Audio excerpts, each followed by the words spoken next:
This is what informs the government's negotiating stance, but it must be what informs the outturn, not just the opening positions. So as it states at the bottom of the middle column there, the future relationship must ensure that we take back control of our laws, that we take back control of our money, that we control our own trade policy, that we introduce a points-style immigration system, that we raise standards in areas like workers' rights and animal welfare, but we will be doing the raising of standards and we will determine it in our own sovereign parliament, and we will above all ensure we are in full control of our fishing waters. And so that does mean that the Theresa May style comprehensive agreement that she was looking for is no longer on the agenda. Theresa May thought she wanted to reproduce quite a lot of the features of our arrangements in the EU in a comprehensive partnership agreement out of the EU. The EU would very likely have responded with a partnership agreement rather like EU-Ukraine. And these association agreements, as they're called, are solemn binding treaties, and they are designed to get a country to converge with all the rules and requirements and practices of the European Union preparatory to joining it. So many of us thought that was the exact opposite of what we wanted. We wish to be an independent country. We will continue with EU-style laws and rules wherever we think they are good or appropriate, but we wish to be free over years ahead to deviate, removing the ones that are barriers to our prosperity and freedoms, or barriers to our obligations and agreements with the wider world, and strengthening the ones that we think are good, where we may wish to raise standards or go further. And that is exactly what this government has now laid down. It has said that it wishes to have a future agreement based upon a free trade agreement, rather like EU-Japan or EU-Canada. And you'd have thought that was a pretty simple ask, because if the EU is able to grant fairly comprehensive free trade, particularly for goods, to countries that have never been part of the EU, it should be relatively straightforward for us to secure something similar, having been fully part of the EU and, as of today, still completely compliant with all of their trading rules and practices and still living under their tariff arrangements. So the first thing we need to discuss, I think, is red lines. The government's been so far very good on this. They learned from the very poor performance in negotiations of the previous government. First thing is to avoid the EU timetable.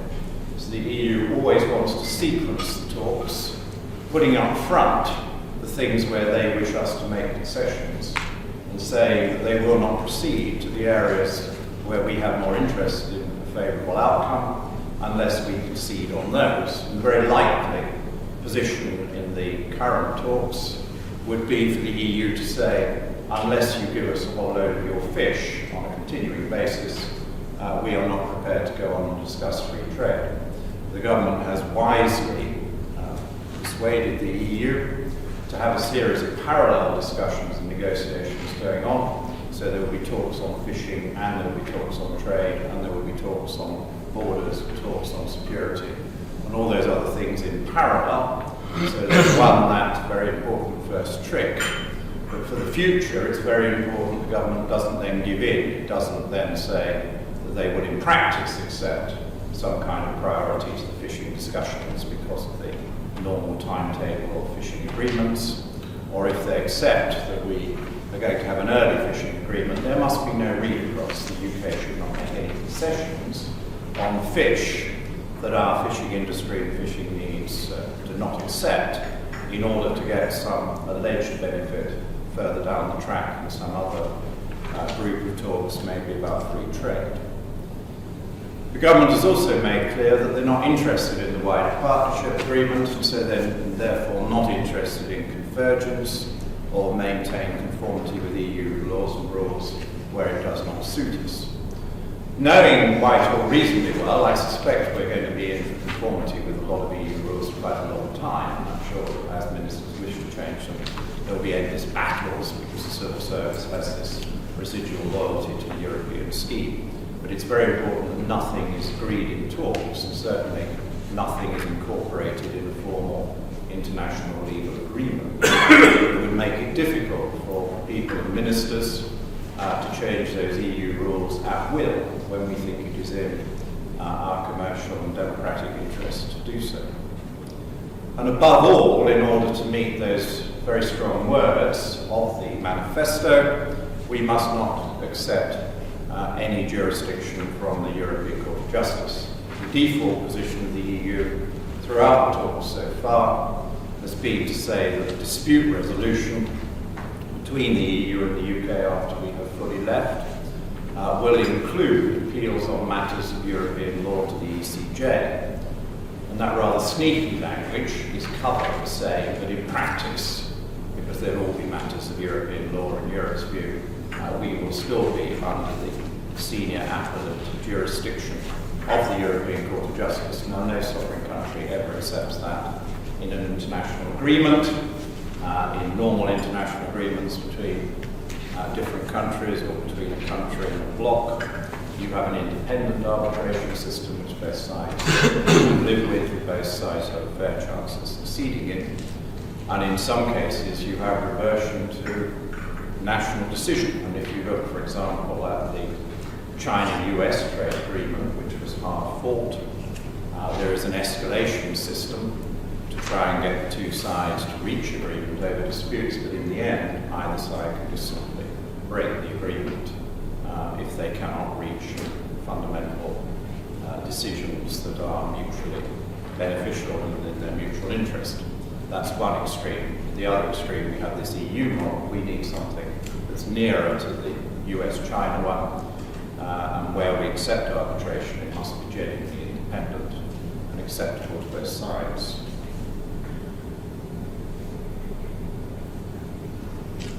We must set our own timetable, and we have a pretty well-staffed Department of International Trade. We have a very generously staffed civil service on the whole Brexit matter, and there were hundreds or thousands of officials for Mrs May thinking up the sorts of things that might go wrong. Many of them were things that none of us thought were ever likely to go wrong. We now turn that undoubted talent into a force for the good. And one of the things that we can now do is we can negotiate free trade agreements around the world, and not just with the European Union. And in order to expedite our talks with the EU on free trade, I trust we are now tabling a comprehensive agreement. These agreements are very long and very detailed, but we have the agreements out there for EU Japan and EU Canada, so it's not that difficult a task to extract all the best features of both and package that up, and it would be quite possible to add a few extra clauses to it to say that where they still have restrictions, we may wish to get rid of those restrictions as well, because we don't currently have those restrictions given where we start from. And it can also mean that we should then set them a bit of a deadline to respond to this, because I think it would be very good to have agreement in principle on a free trade agreement by the early summer, at the same time when both sides would quite like to have a fishing agreement, so that there is no question of one leading to the other or any kind of sequencing going on. And I believe there are now sensible dates penciled in, and I'm very pleased to see that we will be alternating between Brussels and London, because I thought one of the offensive characteristics of the asymmetric negotiations last time was that our Prime Minister was always dragged to the continent for crisis meetings, and when there was, in those days, plenty of time, and when it could have been done by conference call, or when the EU negotiator could have come to Downing Street. I think it shows basic stimulus courtesy that this is a sovereign UK negotiating with the European Union, and so there has to be a fair exchange, and they need to do a bit of the traveling.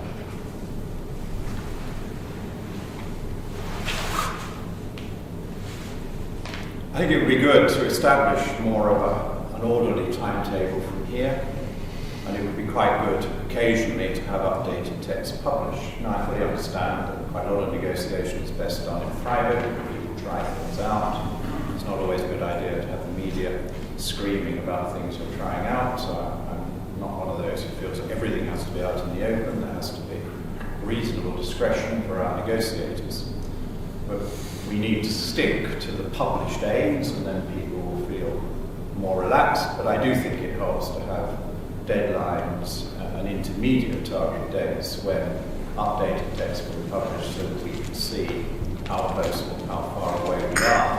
And when those of us who are trying to help the government can go in and make an argument against the European position, if we think the European position is unreasonable, the government should see public opinion and quite a lot of commentary and the members of Parliament on the Conservative side as people who wish to help, and we can make sensible arguments on their side and adopt positions stronger than the government's to remind the European Union that this is a very moderate government and there is quite a lot of Brexit opinion in the country who would just like to leave and are impatient with another set of talks going on if the EU is not active in good faith.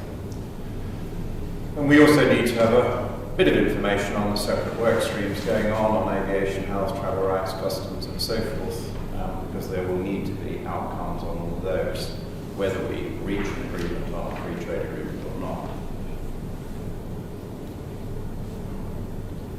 Opening talks with other countries is well within our grasp, and it's doubly advantageous. It's advantageous as it reminds the European Union that an FTA with them is not the only thing on offer. As Peter Lilly always reminds us, an FTA is nice to have but not crucial. The World Trade Organization has got a very long way in removing barriers to trade, not just tariffs but also non-tariff barriers, and we will be operating under their rules for our trade with Europe, as we do today for our trade with non-Europe, should we not get an FTA.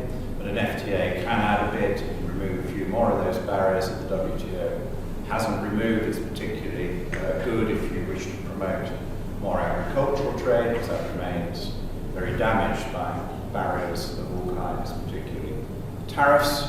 And so it's a good idea to see where we can get to on those counterparties that are most willing.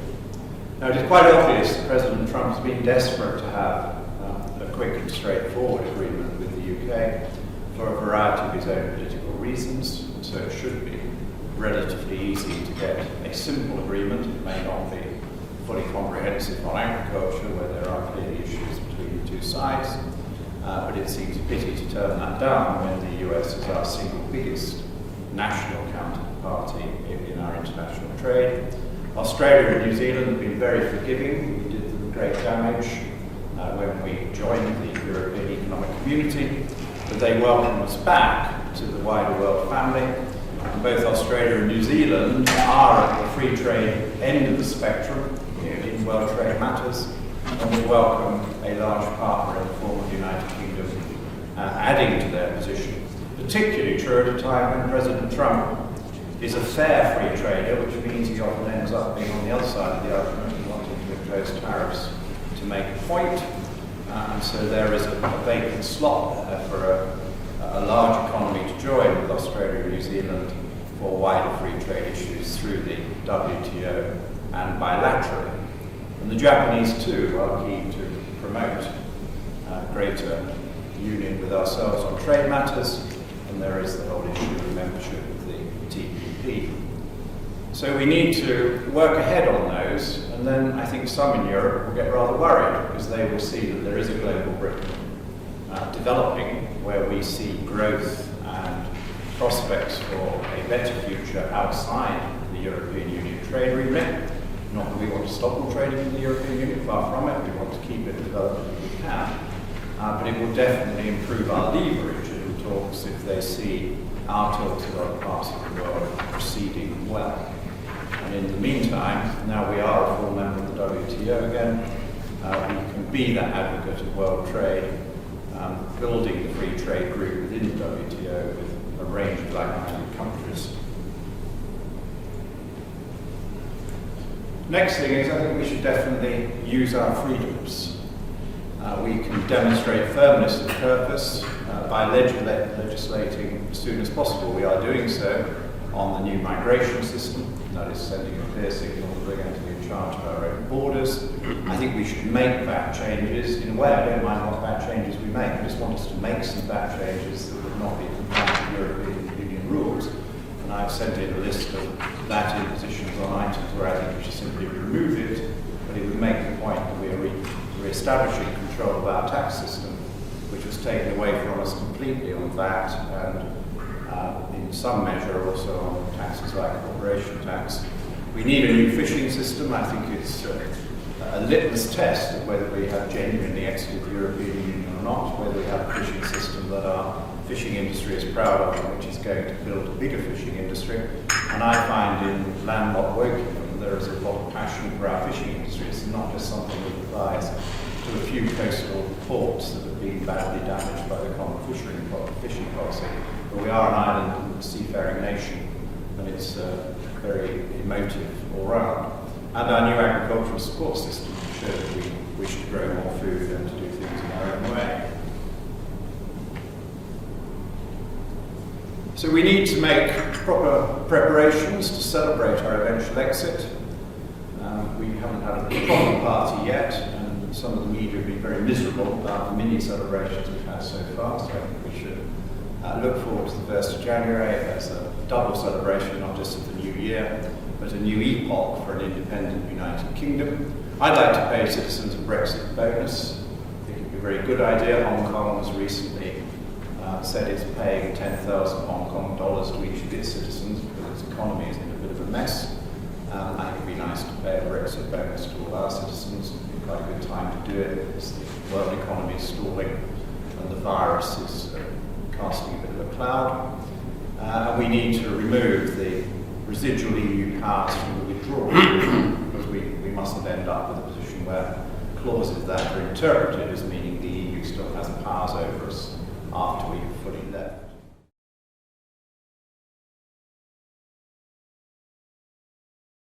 Trade is such an exciting place to be. It is one of the big opportunities as we go forward.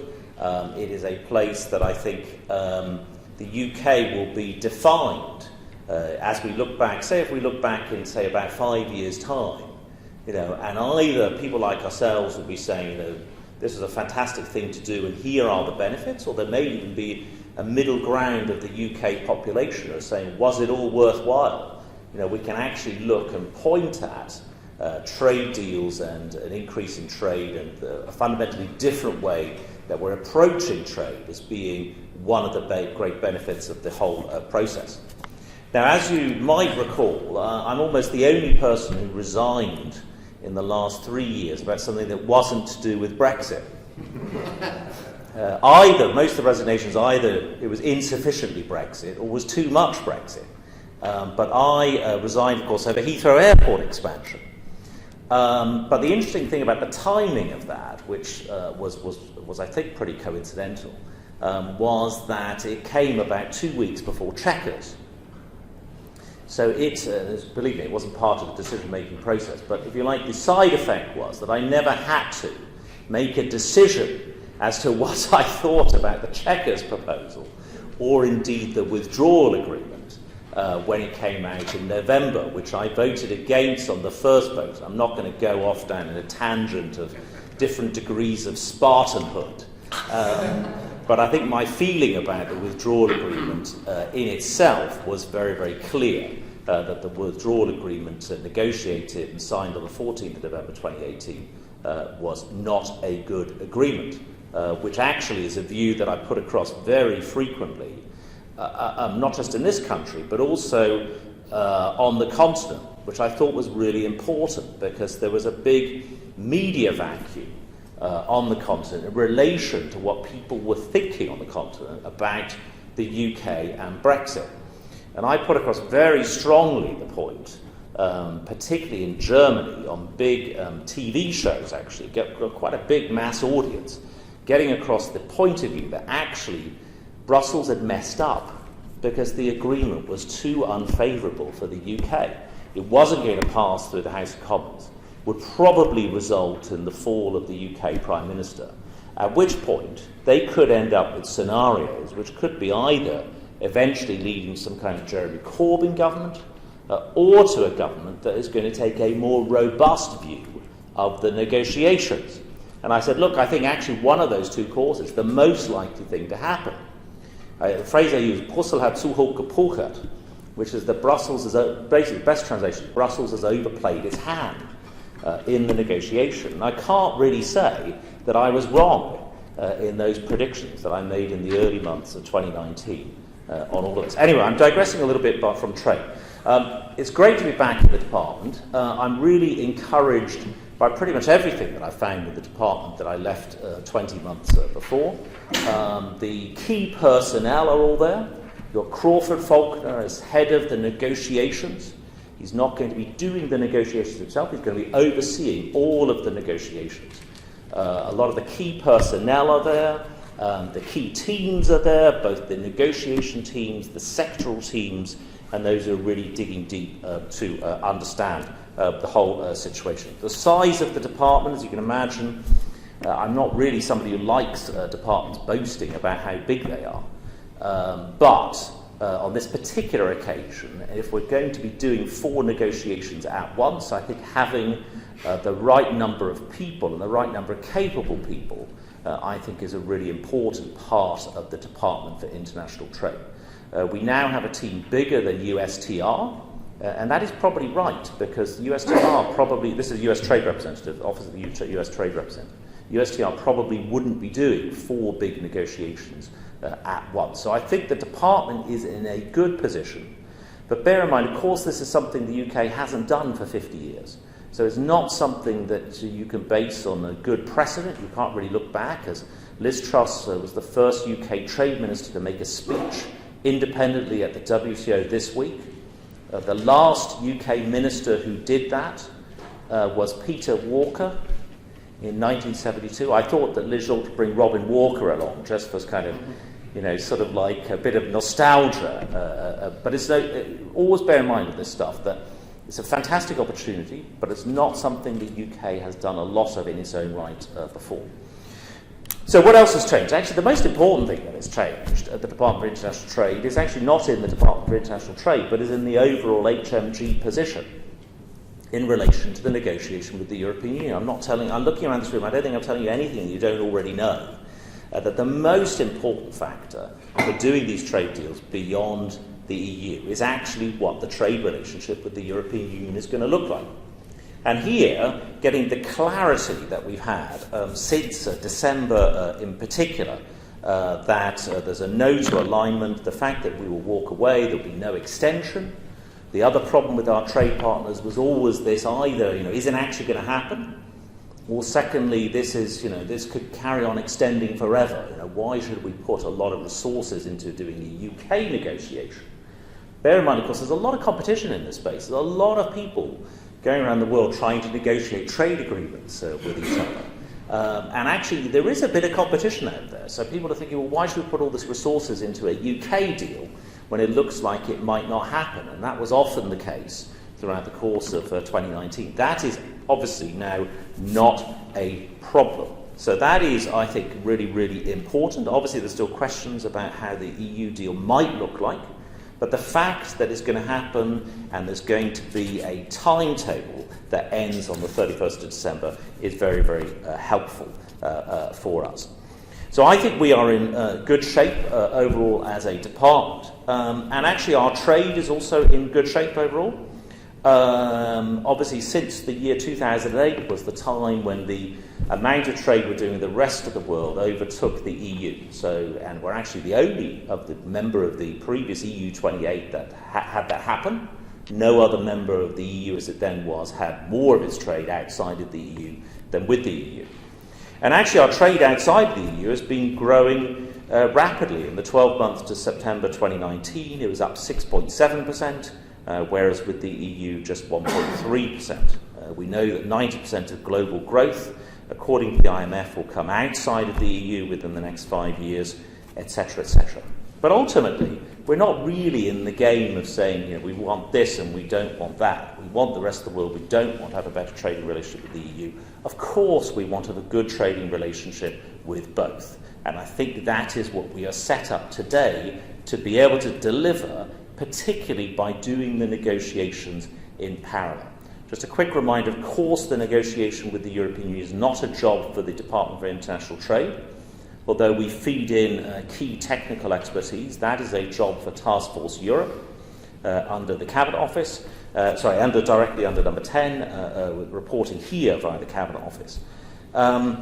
So I think we are in a good position. The manifesto commitment, of course, is that within 3 years, 80% of UK trade volumes will be covered by trade agreements. And that would be achieved through the EU, the US, and our other key priority early agreements, Japan, Australia, and New Zealand. And we started the whole process. On Monday, we launched the US FTA process with our negotiation objectives and the scoping analysis that was attached to it, and the actual negotiation with the US. And bear in mind, we're not showing up for the first time here. We set up, Liam Fox and I set up it must have been the summer of 2017, a trade working group with the United States. And that has had 6 meetings over the course of 2017 into the summer of 2019. We're both sides not doing a negotiation, but getting to know each other, getting to know what the issues will be, etc., etc. So we're not coming to this as unfamiliar sets of people. Robert Lighthizer was here last week, met with Liz Truss, met with me, met with Michael Gove, met with others, actually spent about 5 days in the UK, meeting all kinds of interesting people. But the US FTA is obviously going to be the centrepiece of our work, incredibly important politically, and I'll come back to the politics of the US agreement in a moment. Don't be too worried by the initial economic analysis that suggested the GDP gain might not be that big. Basically, that is based on modelling. Steve, I know, knows this modelling much better than I do. Based on economic modelling, but also based on what previous FTAs have delivered. Previous FTAs, for example, haven't really often delivered much in financial services. So a lot of the modelling will be based on a set of experiences saying, don't put too much truck in the economic analysis, the economic modelling that came through. That's actually what I said. So I'm saying to keep a bigger perspective on this. Don't get bogged down in these numbers, which a lot of our opponents are using that kind of a number to compare with the Treasury analysis during the course of 17-18 about what an EU no-deal scenario would look like. So I'm not disagreeing with you. And of course, within it, a couple of other things I think on the US FTA are very important. Both sides want to see a really good SME chapter. Both sides want to see a lot of good work on digital. There will be controversies obviously attached to that. But most importantly, I think we've got to understand that a lot of people will attack this deal, either because they dislike the United States, they dislike trade, or a combination thereof. This is not going to be just a negotiation. This is going to be a political campaign over the course of a year to make sure that we keep parliamentary and public support on board for doing a US deal. The negotiations themselves will start in the coming weeks, and I'll return to the politics of trade maybe a little bit later. What else is going on? Australia, another really, really important partner for us. The Secretary of State was in Australia in September. The Australian High Commissioner, I think many of us know, is a big advocate of this deal. Scott Morrison, the Prime Minister, called it one of the first cabs off the rank would be a trade deal with the UK. I think it's a really, really exciting opportunity and also leads into CPTPP as well, which I'll come on to in a second. That is another priority negotiation for us in the coming months. New Zealand as well. And New Zealand is also an incredibly important partner, not a very big economy, but is actually a really influential party in the world of world trade. Shankar Singham, I know, would tell us that the New Zealanders are kind of punched well above their weight in the world of trade. and were one of the pioneers on CPTPP as well. So that is actually, again, thinking of the bigger, wider global picture beyond just the value of that particular trade agreement. Japan, as the world's third largest economy, a slightly different case. We're looking to build on the economic partnership agreement between the EU and Japan, which the UK is the provisions of which are currently in effect in the UK. But we're looking to build on that yet further. It's not really, we're going to build on it, so it's not strictly speaking a continuity agreement like the 40 or so EU continuity agreements. It will be a new agreement between the UK and Japan. Both sides have got a strong incentive to get this sealed and delivered by the end of the year. CPTPP, this is sort of where those last three negotiations lead into. I could go into the details of why the bilaterals need to happen before CPTPP can happen. But CPTPP covers about 13% of global GDP. Interestingly, CPTPP plus the UK as GDP is actually slightly larger than the EU minus the UK. So in terms of, obviously we're not creating an EU-style trading bloc. It is a trading arrangement between free sovereign nations, CPTPP, but the size of that market is certainly very substantial. On the WTO, again, really exciting progress. For the first time since the 31st of January, we are speaking independently at the WTO. Overnight, our seat has been moved from being part of the European Union delegation to being sat between the UAE and the United States in our correct alphabetical order as an independent country. Our ambassador, WTO, Julian Braithwaite, many of you know, has been speaking on various matters independent of the EU, and Liz Truss was there this week as well, giving, as I said, the first speech by a UK trade minister independently for the first time since Peter Walker. So that is kind of roughly where we are in terms of trade agreements with the rest of the world. But I know that trade is not just about doing agreements, not just about negotiations, not just about delegations of people sitting in a room thrashing it out together. The politics of this is going to be immensely important. So making sure that we keep people on side. I just urge everybody in this room, the easiest game in the world is to keep loading in your own particular personal issue in relation to a trading agreement. So whether it's something else in the US-UK relationship or something else in the UK-Japan relationship, I'd very much urge not to do that. It is very important that we stay focused on these trade agreements and not get drawn down into side roads that lead into other areas, because the trade agreements are really, really important for our future agenda. There'll be plenty of opportunities to take up other issues elsewhere in that space with government. And just a final point, and that is, I think in terms of how we sell these things, we all remember, I think, the row in late 2018, early 2019, about whether the UK should join a customs union with the European Union. You might remember I was very heavily involved in that row and in that campaign, which led to us winning that vote by just 2 MPs on the Ken Clarke amendment.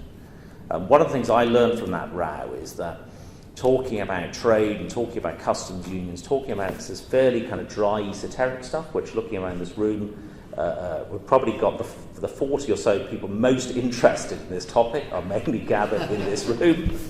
But we've got to remember that for a lot of MPs out there, this is quite esoteric stuff. So we need to put it in the language that members of Parliament will be able to use in a retail way.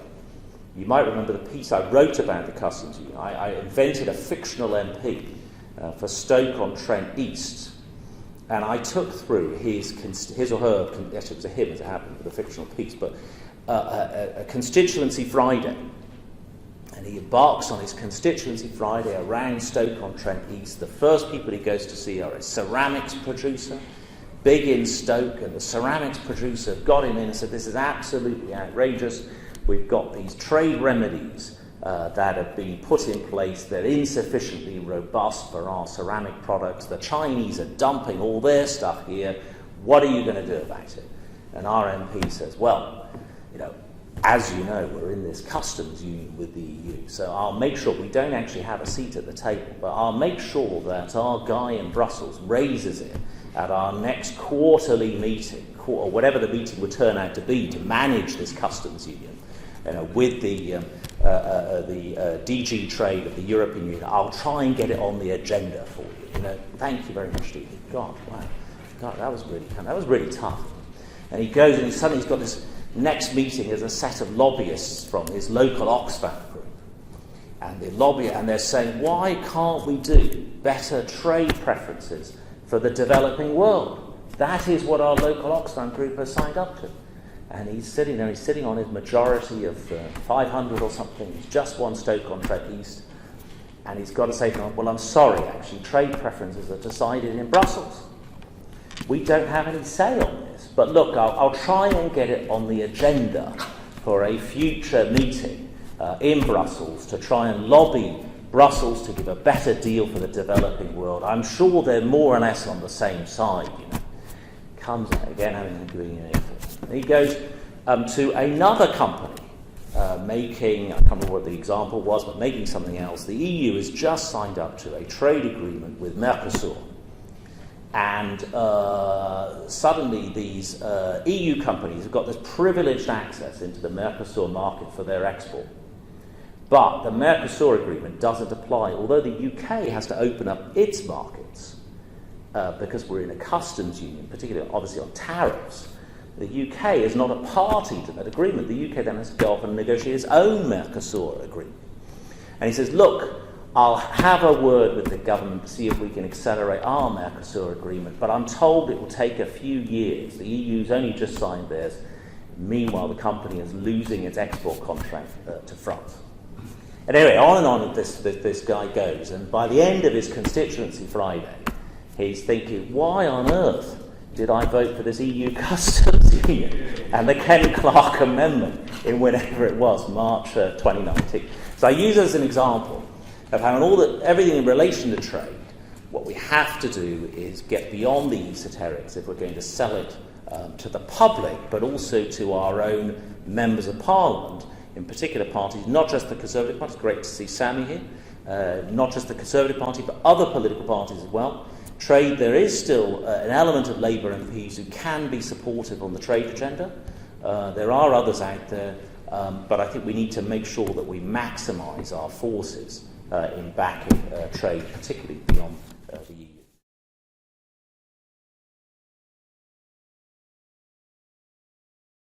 Environment, ag and fish are probably the three areas almost totally run according to European law over the past 30, 40 years to our huge disadvantage. So, starting with fish is probably the easiest one. It's quite extraordinary to think of the damage that's been done to our marine communities, economies of very remote areas which could be prosperous and self-sufficient, not depending on subsidies from central taxation, but also huge damage to the marine environment. I really just, it's extraordinary for me because back in 2005, I went all around the British Isles, across the North Atlantic, so Norway, Faroes, Iceland, Newfoundland, Nova Scotia, East Coast of the States, and the Falklands, and saw thriving fishing communities, investment going in, increasing employment, the very latest technologies being employed, and the marine environment improving. I went around our communities, I saw dying towns, closed hotels, in many cases sort of distraught families seeing public money used to destroy their ships and boats.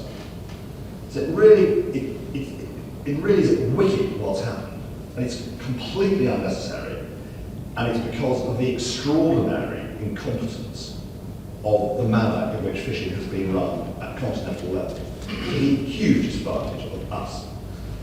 So I can bang on about this, tell you what it was for a long time, but the solution is very, very simple. We voted to take back control. And even in deepest North Shropshire, it is very much appreciated by constituents. This is an absolutely, quote, iconic issue. We either do take back control, which means going to 200 miles, or the median line, and we decide what happens to everything within that zone, called the EEZ, or we don't. It is really binary.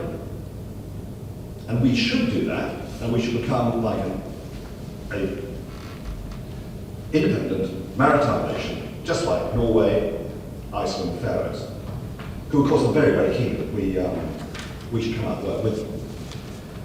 And then we should have reciprocal arrangements on an annual basis with our European neighbours. And that is absolutely fundamental. All this sort of alignment we get, let's just remember the damage that's been done by European regulations, the hostility to technology and efficiency, the hostility to selected gear. It's quite extraordinary. There is gear which can encourage some species to go up, some to go down. They have escape mechanisms. European regulation militates against that sort of thing. We can bring that in.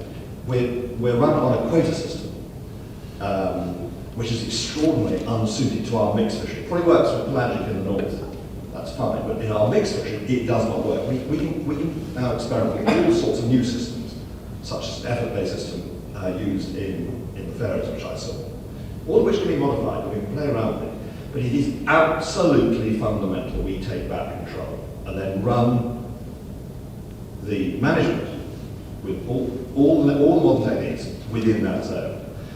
And then you get this nonsense that we're going to have to give away some of our fishing resources in order to be able to sell the product. Well, that's like a bit like saying, let's hand over 60% of our grain in order to be able to sell agricultural or food products. It is complete rubbish. And then you get the other issue you get is the nonsense that it's time. Fish is like 4 billion, but we think we could probably have about 8 billion if we did processing. Michel Hussein asked me about this actually on Today Program the other day. And that's a real London view, that it's too small. It is massively, disproportionately important in these communities because 50% of the area of the earth which they occupy, 50% of it is the sea. They've got to be able to exploit the sea in Cornwall or Wolseley or Kilkeel in Northern Ireland. And they would, and they, as I touched on earlier, they would stand the road to the meet. So this really is an absolutely binary issue in which there is no give or take. And the opportunities are huge. The demand for our products is growing around the world. And the most obvious example would be crab in Cornwall. The produce will fill up. They were prices being depressed. The Belgians and the French were messing them around. So they went to the Far East. What's happened? They had doubled the prices on sales to China. Now, okay, coronavirus might kick that for the time being. And then you come to the glorious fact is, if it's in the market, leave it. It's not like Wars the Carpenter. All these oysters are going to come out of the water, waving flags saying, we want to be caught. Our fish and marine resources are very happy to be left. And one of the planks in my green paper back in 2005 was closed areas. So if there's a problem in the market, fine, leave it there. And as an independent nation, we can probably help in temporary amounts, but actually, I'm incredibly positive. There are huge opportunities. If you look at the sales, the imports, and it's all in my paper, import numbers for seafood into South Korea, China, other Asian countries are rocketing. And do not underestimate how good our product is. Look at salmon, stuff from Kilkeel, it is absolute top class, and they can't get this material anywhere else. So it's a huge opportunity. And it is absolutely fundamental that we do take back complete control of the EEZ. Moving on to environment and food. Again, at least I'd say 90% of what I was doing at DEFRA was trying to administer very bad laws in which we've been outvoted. And I was the last Secretary actually that took the CAP reforms. And we had alliances on certain issues, and the most obvious disastrous one was the three-crop rule, which was designed by a Romanian commissioner to bear down on excessive amounts of maize being grown around AD plants in Germany. And I had an alliance. I remember going to see the commissioner, and I took a Swedish agriculture minister along who said, we can only grow one plant in northern Sweden because it's minus 45 degrees in winter, it's some sort of second spruce. We can't grow tape. And I took my Spanish colleague along. He said there's only one plant that grows in Andalusia because it's plus 45 in July, and that's some sort of olive tree. We can't grow tape. Didn't matter. We were outvoted. And it's a very contentious issue. And George Eustace got a hard time at the NFU conference last week. All that rubbish can go. So the very first message is, Europe is the outlier on this stuff. European regulation is really bad. And the most depressing thing about the debate we had recently on the agriculture and the environment was this perception amongst a lot of members of Parliament that European regulation is a good thing, and it's benign, and its effects are positive. I put it to you, they're always wholly malign. And one of the most important reasons for that is the extraordinary hostility of the European Union to modern technology, driven by the precautionary principle. Now, if you read the precautionary principle in the directive, there wouldn't be a single person in this room who would disagree with it. The text is absolutely fine. The problem is the 550-page interpretation document and the way something is implemented. So I have actually a classic case with it. There's an issue of pesticide called neonicotinoid, which is basically inserting pesticide in grain. So you get none of the effects of spraying, it's not indiscriminate, and has been very effective and is very widely used. United States, Argentina, I saw it in Australia. And I have allies on this, Hungary, 2 million hectares under 3 crops, and a very big honey production. But there was a huge green campaign. I had 85,000 emails to my personal parliamentary candidate, and the commissioner basically said we have to do something and ban it. So what's happened since? We used to export rapeseed oil, or rapeseed. We've now, since the ban, imported 8 million tonnes. Well done, the EU. Where they come from? 95,000 tonnes last year came from Ukraine. What do Ukraine do? They use neonics. And what's the interesting feature of Ukraine? It has the highest per capita production of honey in the world. Well done, the EU. So, we've damaged jobs, we've damaged our balance of payments, and whoopee, what have we done? We've driven our farmers to use horrible, out-of-date technologies like pyrethroids, which do appalling damage to the aquatic environment. Well done, the EU. Well done. So anytime you hear people in this place talk about we've got to maintain high standards, I don't want to do these standards. I want better standards. I want to use technology. So you look at what's happened as the museum progresses, Europe progresses to become the museum of world farming. They are falling further and further behind. So France had the same productivity in maize as the United States. So that would be GM, it would be using neonics, etc. France would produce 6 million tonnes more maize per year. Or on the same amount of land, they could save 500,000 hectares for forestry, recreation, what do you want to do with it? So the message is, we will embrace technology and we will grow more food on less land. That is the absolute clear statement, and we will improve our environment. And there are huge opportunities. I've just touched on GM very briefly. We basically missed a huge phase of agricultural development on GM, which has been embraced all around the world. It's a huge advantage. But they've been idiotic enough to put gene editing under the same hideous regime, because there is no incentive to go for innovation. It's all the precautionary principle. We should balance the precautionary principle with the innovation principle. We should always be looking to innovate if we can. The precautionary principle basically says, never do anything once. Don't get out of bed in the morning. No. You might stub your toe on the carpet. I did. Bang your head on the door and break your neck falling downstairs. No. Don't get out of bed. And it is that prescriptive. Whereas, if we can go for things like gene editing, which of course applies to animals as well. You look at Rosneft, they've got this new development on whole pig disease. There are massive animal welfare benefits. So watch, I can bang on those for a long time.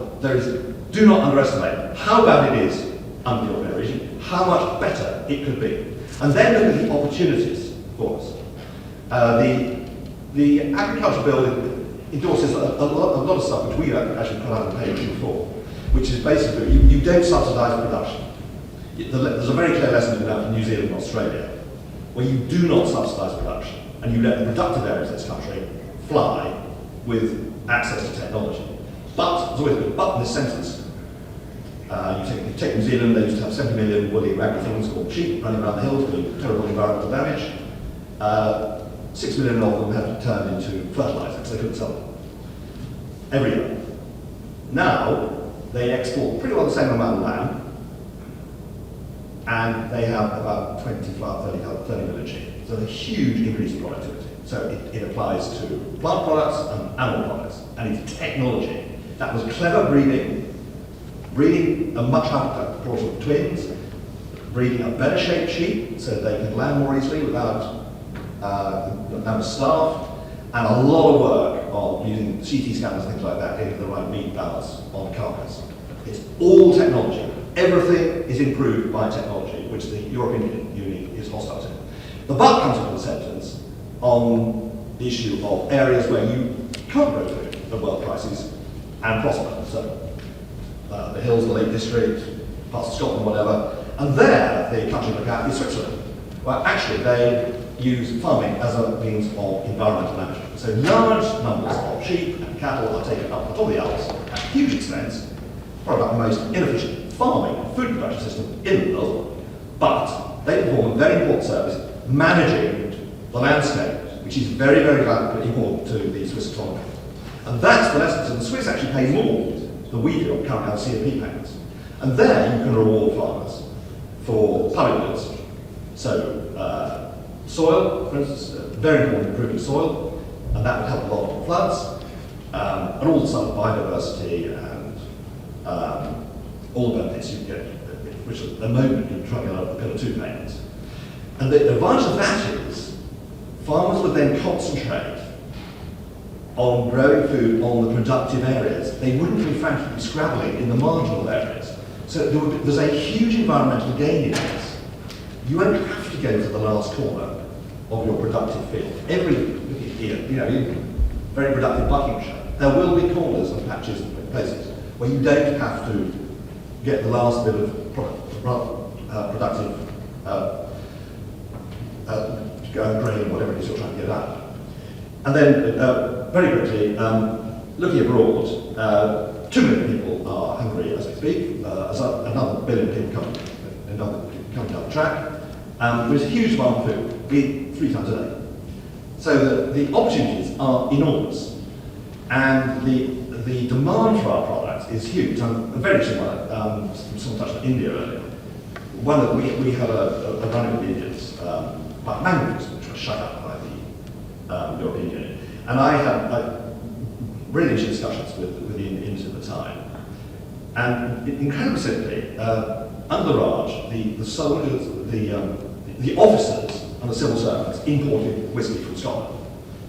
And the soldiers and the locals drank terrible stuff, brewed from molasses, we would call them sporum or thistle, whatever it's called.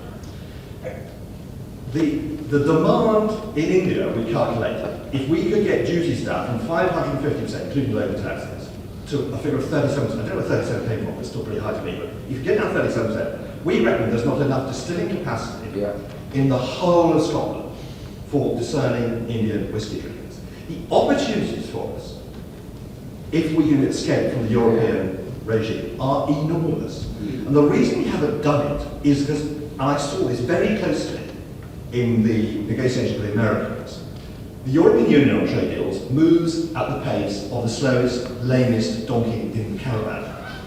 So it was completely extraordinary that this huge trade deal with the Americans, well, Frank will probably tell it was $100 billion a year or something, was stuck when I was doing it on the issue of feta cheese.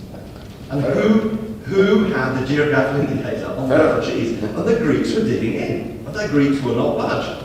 I was this big food show in York Road. There was this huge monster of a human being with a US dairy farmer's across his chest. And he said, I explained why I was there, he says that I wouldn't put on American accent in comparison. He said, that is feta, that is good American feta, and we're going to carry on making feta. And there was just no movement. And this was purely a protectionist measure by the Greeks. That all goes. We don't need to have that much. I mean, if you take the most obvious one on cheese, you know, we've lost cheddar. Everyone makes cheddar, New Zealand cheddar, there's every sort of cheddar. We have sort of farmhouse cheddar. Well, we lost that. You don't need these geographical indicators. They're all about protection. And then lastly, my interpretation crudely, of Brexit, it's basically a huge battle between consumers and producers. So the Dear Up to Date programme always has the SMMT, it always has CBI, never ever has the Association of British Car Purchasers, never has the United Kingdom Citrus Fruit Association, who chomp oranges or tangerines anymore, because we don't exist. We all go and buy things as consumers. Blue collar food eaters. We are not represented. And what we will do, the things on this, again, in my paper, are absolutely tremendous. Bringing food prices down to world prices, and which will then force, of course, European producers to match those prices. So the American deal, it's brilliant, this trust which announced on Monday, is absolutely fundamental to get a deal with the Americans, because then you can look to Mr. Barnier and it doesn't really matter. Yeah. Because if they don't match world prices, we won't buy from them. And the whole thing changes. Now, sorry, John, I've just given too much of this. This does come about SPS. SPS is really important. There's a chap who touched on it. We, as I've touched on, with technology we have better standards. But don't underestimate animal welfare. And don't underestimate how bad Europe is on this. You know, what goes on in our abattoirs is actually shameful.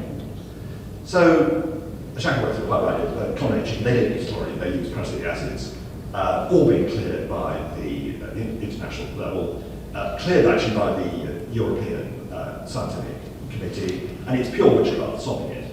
But there is an outcome, which Shank didn't quite touch on, which is animal welfare and production standards. And we can say, God, the Americans look at straight in the eye quite clearly that Campylobacter, for instance, in the States, 5 times fewer cases, although Americans eat twice as much chicken as we do. But you've got to look, for UK consumers, the manner in which food is produced is an issue.